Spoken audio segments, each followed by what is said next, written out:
बिस्मिल्लाहिर्रहमानिर्रहीम। अस्सलामुअलैकुम। मकतब टीवी देखने वालों को राव कमर रिजवान नई वीडियो में खुशामदीद कहता है। दोस्तों, पिछले दिनों सोशल मीडिया पर एक वीडियो वायरल हुई जिसने पूरी दुनिया में धूम मचा रखी है कि खाना काबा की छत पर एक फरिश्ता नमूदार हुआ और सऊदी हुकूमत ने उसे अपनी तहवील में लेकर रिसर्च सेंटर में कैद कर रखा है। आज की वीडियो में हम आपको बताएंगे कि असल में मामला क्या था और इस खबर और वीडियो की क्या हकीकत है। लिहाजा जरूरी है कि इस वीडियो को आखिर तक लाजमी देखिएगा और अगर आपने अभी तक हमारा चैनल मकतब टीवी सब्सक्राइब नहीं किया तो इसे अभी सब्सक्राइब कर लें। साथ में लगे बेल आइकॉन को भी जरूर प्रेस कीजिएगा ताकि लेटेस्ट अपलोड होने वाली हमारी वीडियोस का नोटिफिकेशन आपको बर वक्त मिलता रहे। वीडियो को लाइक करें, शेयर करें अपने दोस्तों के साथ और कमेंट सेक्शन में अपनी राय का इजहार जरूर कीजिएगा। तो आइए दोस्तों, आगाज करते हैं आज की वीडियो का और आपको बताते हैं कि फरिश्ते के उतरने और कैद होने की तफसील क्या है। दोस्तों, ये तस्वीर और फुटेज जो आप अपनी स्क्रीन पर देख रहे हैं, ये तस्वीर अब्दुल रहीम नामी शख्स ने अपने मोबाइल से ली है। उसका कहना है कि वो पाकिस्तान के शहर कसूर से ताल्लुक रखता है और खाना काबा में सफाई के काम पर 5 साल से मामूर है। अब्दुल रहीम का कहना है कि खाना काबा में सफाई की सादत उसे जब नसीब हुई तो सबसे पहले मेरी ड्यूटी सफा मरवा में लगाई गई। रमजान का महीना था और उसके बाद मेरी ड्यूटी मुताफ शुमाली पर लगाई गई। फिर इसके बाद मैं मकाम इब्राहिम की भी सफाई सर अंजाम देता रहा और जमजम के कुएं पर भी मेरी ड्यूटी लगाई गई। इसके बाद मेरा आखिरी साल था कि हज आ गया। हज के मौका पर हमने गुलाफे काबा तब्दील करना था, मेरी भी ड्यूटी लगी थी। मेरे लिए ये बहुत बड़ी सादत थी। यूं तो हम खादमीन ने बहुत बार ये बात नोट की थी कि भारी कालीनों को उठाने और लाने में जैसे कोई खुदाई ताकत हमारी मदद करती है, लेकिन 1-2 बार तो हमें यूं महसूस हुआ कि कोई फरिश्ता हमारे साथ इस टनो वजनी कालीन को उठा रहा है। वहां के एक पुराने खादिम का ये कहना भी था कि उसने मुतअद्दिद बार फरिश्तों को महसूस किया है, उनकी झलक देखी है। बहरहाल गुलाफ तब्दील करने के लिए आप जानते हैं कि खाना काबा की छत पर जाना पड़ता है। तो हम जब खाना काबा की छत पर गुलाफ तब्दील करने की नीयत से पहुंचे तो वहां हमने एक नूरानी हाला देखा और जैसे कोई परिंदा फड़फड़ा रहा हो ऐसी आवाज आ रही थी। हम अभी महवे हैरत थे कि रोशनी का हाला गायब हो गया और परिंदा नुमा इंसानी वजूद जैसे किसी तकलीफ में हो या चोट लगी हो वो औंधा पड़ा था। हमने फौरी अपने लीडर को बुलाया। उसने ये बात पोशीदा रखते हुए फौरी तौर पर शाही महल तक ये बात पहुंचवाई तो सऊदी बादशाह फौरी तौर पर वहां खुद पहुंच गया। उसने जब ये मंजर देखा तो बहुत ही राजदाराना तौर पर उस पर कपड़ा डलवाकर सिक्योरिटी वालों को हुक्म सादिर किया कि इसको फौरी तौर पर सऊदी रिसर्च सेंटर ले जाया जाए। तब मैं ये वीडियो फुटेज उनके आने से पहले बना चुका था। इस वाक़े के बाद सऊदी हुकूमत ने इन तमाम लोगों को जो वहां मौजूद थे उनको फारिग करके अपने अपने घरों में वापस भेज दिया। हम लोग चारों नाचार वापस आ गए, मगर हमें ये सब अच्छा नहीं लगा और वो परिंदा नुमा शख्स जो कोई फरिश्ता था या अल्लाह की कोई और मखलूक थी, उसके साथ उन्होंने क्या किया, इसके साथ क्या बना, हमें ये सब मालूम नहीं हो पाया। घर वापस आने के बाद मैं इस ख्याल को और इस फरिश्ते नुमा शख्स को भूल नहीं पाया। तभी मैंने सोचा कि ये हकीकत दुनिया के सामने आनी चाहिए और मैंने सोशल मीडिया का सहारा लिया। दोस्तों, अब्दुल रहीम की बताई इस बात को लेकर सोशल मीडिया पर काफी चर्चा हो रहा है। बहुत से लोग इस बात को सच समझ रहे हैं और बहुत से लोगों का ये कहना है कि ये सोशल मीडिया पर वायरल होने और पैसे कमाने के लिए झूठी खबर बनाई गई है। लेकिन दोस्तों, आप सबका क्या कहना है कि आया ऐसा हुआ होगा? अब्दुल रहीम आया सच बोल रहा है या झूठ? आप लोगों को क्या लगता है? कमेंट सेक्शन में अपनी राय का इजहार जरूर कीजिएगा। अगर हम अपनी बात करें तो हमें तो ये वाकया मनगढ़ंत और तस्वीर भी जाली लग रही है। बाकी अल्लाह जानता है कि सच क्या है। लेकिन दोस्तों, एक बात याद रखिएगा कि अल्लाह के राजों से कभी कोई पर्दा नहीं हटा सका। जिसने भी ऐसी कोई कोशिश की अल्लाह ताला के राजों को कुरेदने की, वो फौरी फना हुआ और उसको उस राज तक पहुंचने नहीं दिया गया। आज साइंस इस कदर तरक्की के बावजूद भी कुछ सवालों के जवाब हासिल करने से कासिर है, खासकर जिनका अल्लाह ताला ने फरमा दिया हुआ है कि इससे आगे रसाई मुमकिन नहीं और तुम्हारी अक्ल खलाओं से टकराकर वापस आ जाएगी, मगर तुम जान नहीं पाओगे जो हम जानते हैं।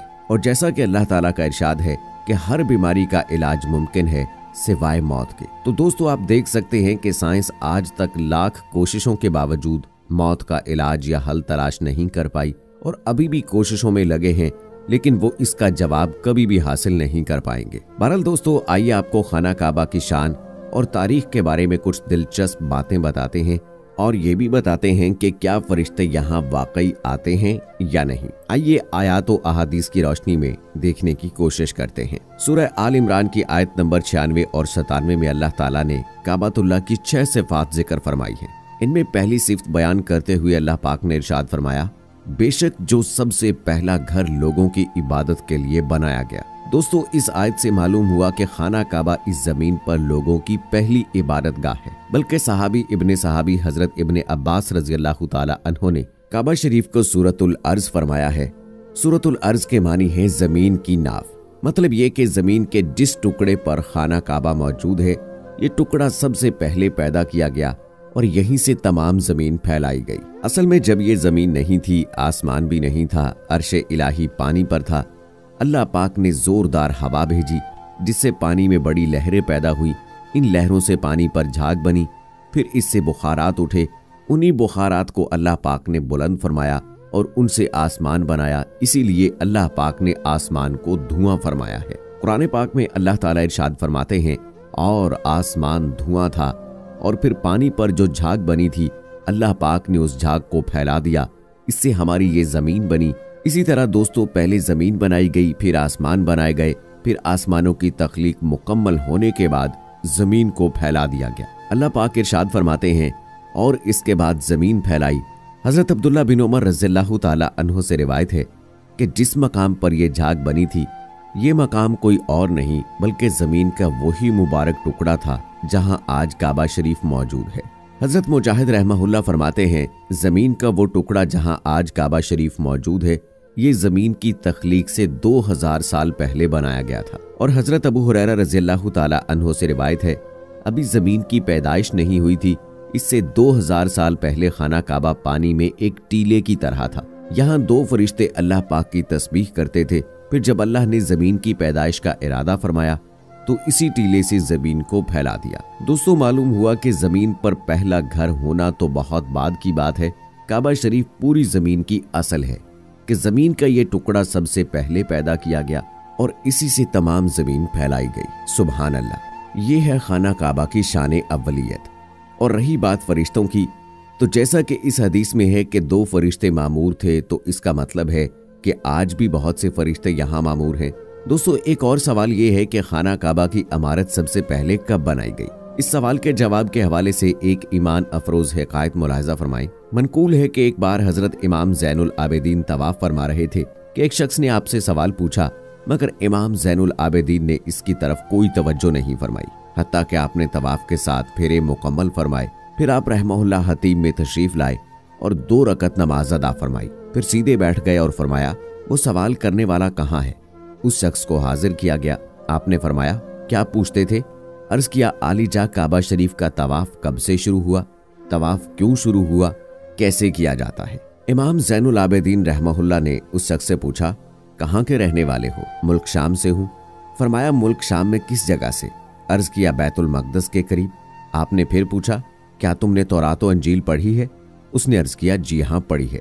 तो इमाम ज़ैनुल आबिदीन ने जवाब फरमाते हुए फरमाया कि खाना काबा का तवाफ यूं शुरू हुआ कि जब अल्लाह ताला ने फरिश्तों को बताया कि मैं ज़मीन में अपने खलीफा यानी हज़रत आदम अलैहिस्सलाम को बनाने वाला हूँ, उस पर फरिश्तों ने यूं जाहिर किया कि हम खिलाफत के ज़्यादा हकदार हैं। इस पर अल्लाह ताला ने इरशाद फरमाया, बेशक मैं जानता हूँ जो तुम नहीं जानते। अल्लाह ताला की ये बात सुनकर फरिश्तों को लगा कि शायद अल्लाह पाक हमसे नाराज है। चुनाचे फरिश्तों ने अर्शे इलाही की पनाह ली, अपने चेहरे ऊपर उठाए, आजिज़ी की, रोए और 7 साल तक अर्शे इलाही का तवाफ करते रहे। आखिर अल्लाह पाक ने उनकी तरफ नजर रहमत फरमाई और अर्श के नीचे उनके लिए 4 सतूनों का एक घर बनाया और फरिश्तों से फरमाया, इस घर का तवाफ करो। चुनाचे फरिश्ते इस घर का तवाफ करने लगे। उसी को बैतुल मामूर कहा जाता है। फिर अल्लाह पाक ने कुछ फरिश्तों को जमीन पर भेजा और हुक्म दिया कि जमीन पर भी बैतुल मामूर जैसा और इसी साइज का एक घर बनाओ। फिर जब ये घर तामीर हो गया तो अल्लाह पाक ने जमीन की मखलूक को हुक्म फरमाया, जैसे आसमान वाले बैतुल मामूर का तवाफ करते हैं, तुम इस घर का तवाफ करो। तो दोस्तों, उम्मीद करते हैं कि हमारी आज की ये वीडियो आपको पसंद आई होगी। आज की इस वीडियो की पसंदीदगी के इजहार के लिए इस वीडियो को लाइक करें, शेयर करें अपने दोस्तों के साथ। कमेंट सेक्शन में अपनी राय का इजहार जरूर कीजिएगा। मजीद ऐसी वीडियोस देखने के लिए हमारे चैनल मकतब टीवी को सब्सक्राइब कर लें। मुझे अगली वीडियो तक इजाजत दें। अल्लाह हाफिज।